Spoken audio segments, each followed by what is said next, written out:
night segment is dying. It is not a good segment. It is contracting. Okay.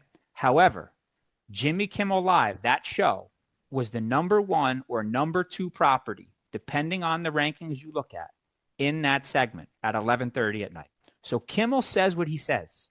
He doesn't violate any obvious FCC laws or regulations. The FCC chair then goes on some show, I don't even know whose show it was, on a podcast and says there's a strong case for actions against ABC and Disney and says, quote, we can do this the easy way or the hard way, which in and of itself to me is a statement of extortion. Then he refers that the FCC can do some things about ABC's license.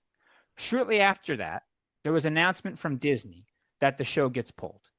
Now, Disney's well within their right to pull that show. Disney is well within their right to fire Jimmy Kimmel if they want. They can. They can pay out his contract. They could put him on the bench and say goodbye. Thanks for the memories. However, Disney is in the entertainment business. And instead of leading into this opportunity in front of you, they cowered.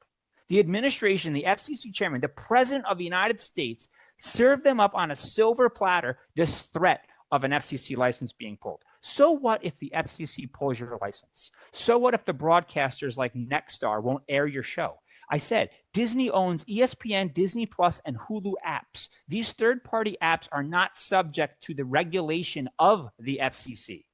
And to the extent they would be, it is in the most narrow of ways, much narrower than what's on broadcast television. Okay, so the networks are now putting pressure on Disney, saying we're not going to air the show if you want to continue. Okay, fine. I have 185 million subscribers on Disney Plus and on Hulu that I could put the show on. And by the way, it's free speech month, so a month free on Jimmy Kimmel for